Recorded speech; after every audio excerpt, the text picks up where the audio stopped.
submit item 63C in the interest of being able to make sure that there are no unintended consequences related to our funding agreements for county construction projects. Unforeseen conditions do often happen.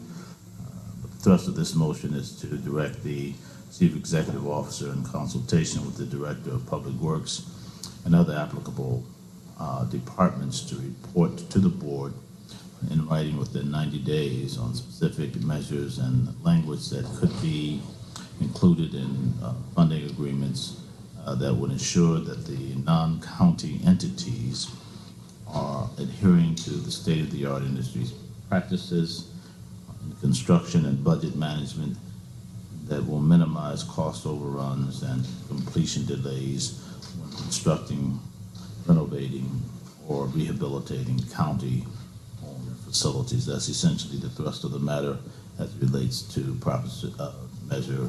item 63C.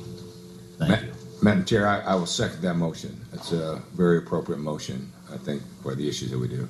Thank you. We do have speakers. Does any member want to speak on this item? Supervisor Kuehl? Well, I sort of jocularly said I would third it, but I think it's very important. I mean, I think over the course of several years, we sometimes get surprised, and we have an item on the agenda today that was, again, a bit of a surprise. I don't think it's in any way a bad idea to have a report on what we think would be good to include, in addition to what we already do in our contracts, something that could help further protect the county.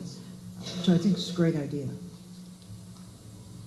Okay, we do have Eric Previn, 1 minute, to speak on this item.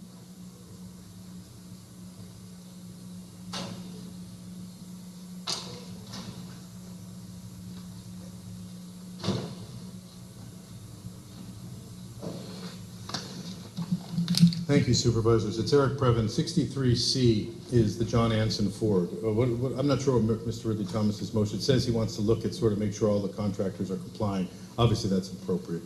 ACOM was the scoping group on this, by the way. They acquired a little guy who was doing the scoping. But this is a longstanding treasure in the 3rd District, right opposite the Hollywood Bowl, the Zev Anson Ford Amphitheater.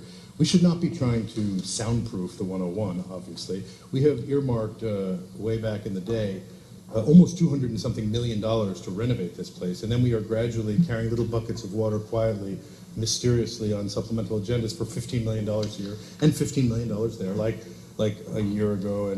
And we lost the 2015 season to some of this construction, but we came back this year and did a little season, and we've done a lot of the renovation, but it's about upgrading the offices for the arts. Now, this group is an important group, but they should not be swanking up their facilities when we have so many needs in the county. Now, I don't know what to say. I'm very pleased that they are handing out the money like they're supposed to, but it's a tiny amount of money in the big scope of our needs for arts. And so to be rolling large in the 101 Cuenca Pass with a Time's large expired. LACMA-like, we don't have that funding here. Thank you. So.